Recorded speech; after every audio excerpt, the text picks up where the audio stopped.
Hey guys, what's going on? Will here, Flawless Exotic Creations, coming to you guys again with yet again another video. We trying to stay on our toes and not be lazy and put out very needed, useful content across all levels would be optimum. But more so for the intermediate and beginner breeders. And we want our content to really be educational when it needs to be as well.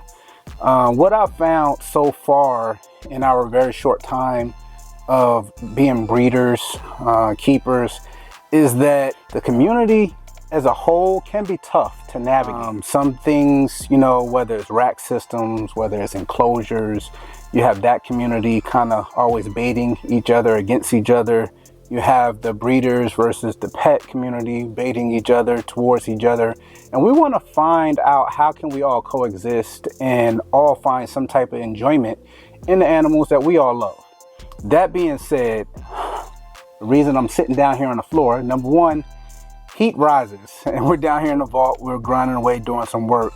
But this rack here, we nicknamed it the Fort Knox. You know, it tends to move over from hatchlings, grow them out. And we found this rack to be extremely useful. This holds 10 series tubs, and a lot of our holdbacks go into these tubs before they move over to 50 series and 55 series tubs. The reason that this video is important is because a lot of the information we get, you know, personally from other breeders, and some of it is not completely put out there and transparent, you know, with the community.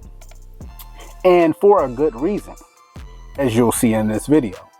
Some of it can be frowned upon. Completely understand.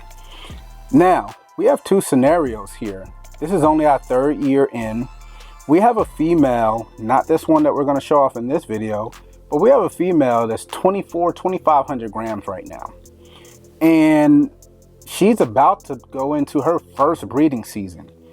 The reason that she's getting ready to start breeding now and not last year is because she grew rather slowly. And I think it's because each and every single one of these snakes have their own personality, their own behaviors, things that make them feel comfortable. And again, us as humans, we have to learn that each one, you know, snake by snake. For the majority of them, they all fall into one category of easy care. And then there's the troublesome ones, okay, where the other female, we had a puzzle girl, we still have her, and she's doing great. You know, she's set up in a 55 series tub. She has plenty of space. She eats on a regular basis. No issues whatsoever. But as a new breeder, I wish I would have found a video like this one. As a new keeper, I wish I would have found a video like this one.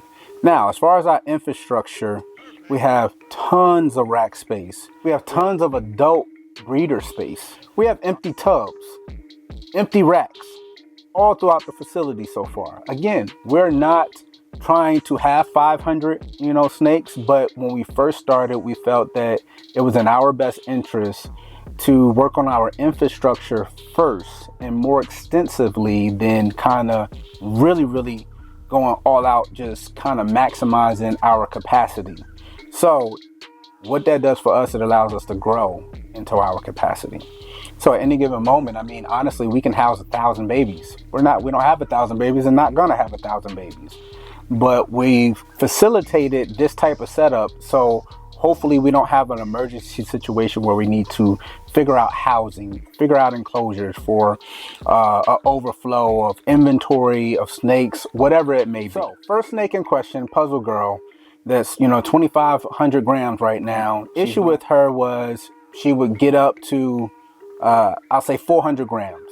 Moved her when she was 400 grams, you know, out of a FB8 to a FB10, 10 series tub. She'd go off food. Left her there 6 months, no food, wouldn't eat. Talked to different breeders, said, hey, move her back down, put her back into FB8, put her back into the FB8. She ate immediately. Okay, breeder also advised, wait for her to shed again. When she sheds, try to, you know, move her back up. She shed, moved her back up, good to go. Stayed in there. Now, just like this other female in part 2 of this you're going to hear about, this puzzle girl continued to eat and grow and grow and grow. She outgrew this 10 series tub when she was 600, 700 grams. I'm like, you know what? Reading to the guidelines, the community guidelines, this is what we need to do. So we moved her from this 10 series, put her in the 55 series, instantly went off food. Left her there 3 months. Again, don't want to bother her too much. Offer food once a week, would handle her, check her out, make sure she's okay. Water changes. Don't want to kind of gawk over her and constantly have eyes on her, looking over her, but made sure she was okay. Went off food for 3-4 months, easy. Talked to another breeder, good friend of ours, actually Bob. He's put it out there. Listen to your snakes. And he's like, dude, why are you waiting so long? After 3-4 feedings of a brand new environment, a tub upgrade, you should have just moved her back down. And I said, you know what, dude? Another breeder told me the same thing when I had issues with her previously doing the same exact tub upgrade. Moved her down, she ate immediately. So again, relived that again and again. And then again, she got up to about 1,200 grams. And finally it clicked in her head that she was ready to move. Moved her into a 55 series, and she's been good to now. Now she's about to go into her breeding season. Again, we could play the what if games, but honestly, if we would have been listening to, or knew this information, these growing pains that we have to go through as new keepers, new breeders, then maybe we could have made that transition easier for her. And maybe she would have bred for us last year instead of this being our first year breeding. Now, brings us to the snake in question in this video. We want to hopefully let this video be a learning experience, not only for us, continuing education for us, but for anyone that ends up in this particular situation and don't know which way to turn and don't know how to hopefully remedy your problem. But we have a female that we bought as a juvenile. She was roughly about 1,000 grams, about 900 grams. And immediately we got her in, we don't press the issue, put her in a 55 series, and she refused food. Wanted to let her get settled in. It's not weird for you to get a new acquisition. They're changing, venue, changing area in the United States where it's coming from. So it's not extremely weird for them to go off food. So she didn't eat probably for the first 3 months. And how that went for us is she arrived, waited a week. We offered food. She was on live rats. We only feed live rats. We don't do ASF. We don't do anything switching up the food, and maybe that can help as well. But after a week, she didn't eat.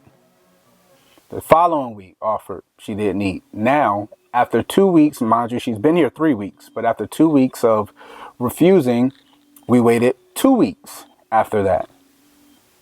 Offered her food again. At that point, she refused again. So it's 5 weeks straight. Said no problem. Let it go for another 4 weeks doing it that way. So that's 2 full months. At that point, we said, all right, gonna move her down. Moved her at 900 grams down into a 10 series. She ate immediately. Okay, ate immediately. So again, I don't want to keep bumping my head over and over, dealing with the same problems and not learning from them. So kept her here in 10 series. She went through a shed. After she shed, moved her up. Following week, she did not eat. Waited a week, she did not eat. So 2 weeks passed. What do I do again? Put her back into a 10 series tub. Okay. She ate immediately.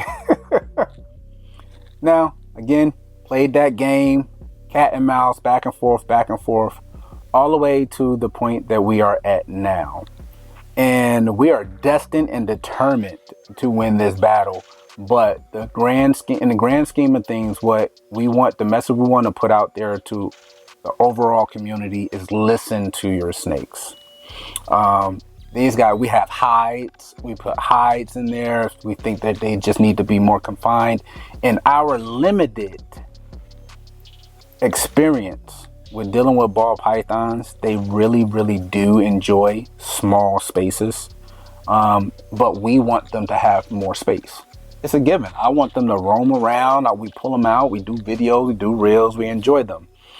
But this girl here, I mean, she's been a head scratcher. So at this point, I would say she's about 14, maybe even 1,600 grams. But she's up there. She's ready. Problem we have is she slams food in 10 series. You put her in 55 series, 70 series. She wants nothing to do with anything. Don't want anything to do with food. You put a hide in there, she'll go behind the hide, won't go in the hide. You change the hide to a different type of hide, same issue. So we've changed her tub around. We have, like I said, we changed the levels on where she is in the racks. No matter what, she still refuses to eat. Now, she's just went through a shed. Today, we're gonna move her up yet again into a 55 series. I feel more comfortable fighting this good battle because she's consistently eating now with this female. The first female we told you about, the puzzle girl, it was a battle. It was a struggle because, again, she was going off of food for months at a time because we were waiting her out, giving her space, giving her more space in her tub, waiting. This girl here, you know, when we move her up now, next week we'll offer, if she refuses, she'll come back down into a 10 series again. But the way she's eaten the last 2 weeks, I think it's finally clicked for her.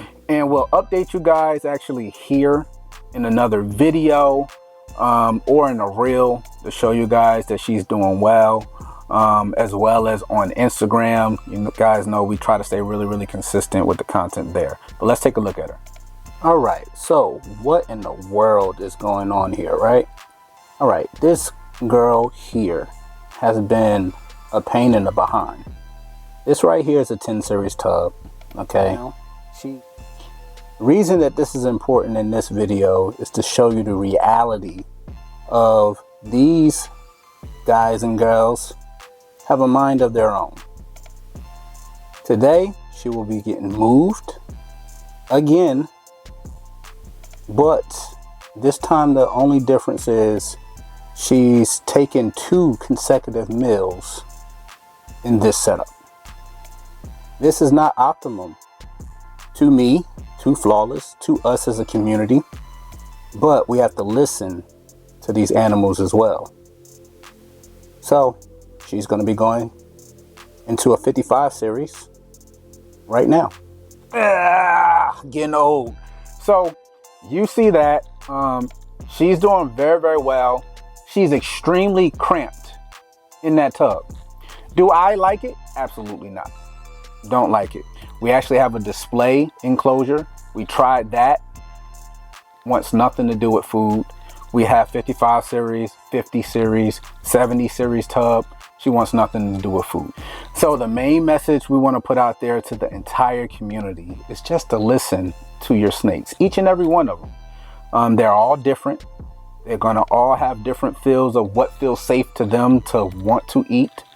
And again, we wish we had videos out there that you can go and search and find this information, you know, on the World Wide Web, on YouTube, so we can, you know, as a whole can understand that this is actually normal. It's rare, but it's still normal. It happens where a snake will just refuse to eat and nothing's wrong with them.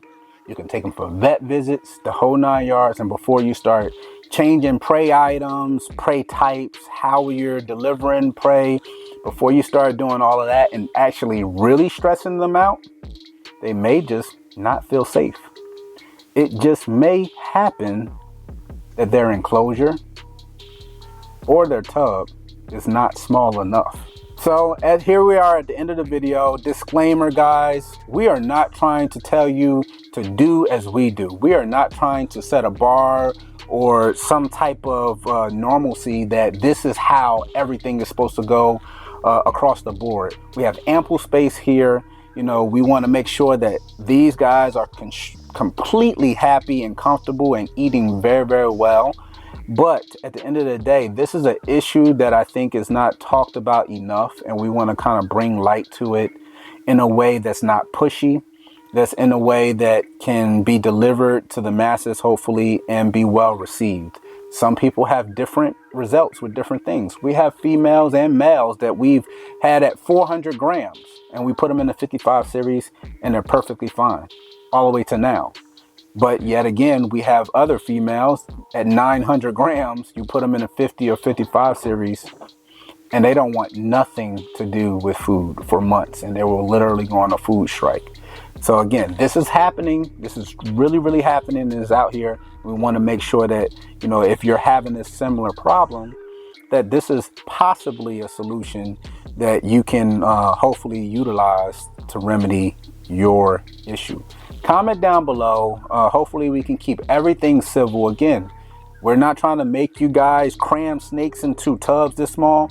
We don't want to have her all crammed in there, but she wants to be in there. So at what point do you go and say, I'm going to listen to her? Because again, talked about it earlier. I don't want to keep bumping my head. We got a puzzle girl that's living her best life, thriving, slamming food in the 55 series, well over 2,000 grams. That was just like this female, but it took her a longer time to adjust because I wanted her in a bigger tub and she didn't want to be in it. Anyway, hopefully you guys are having a flawless week. It's Will, Flawless Exotic Creations, and we out.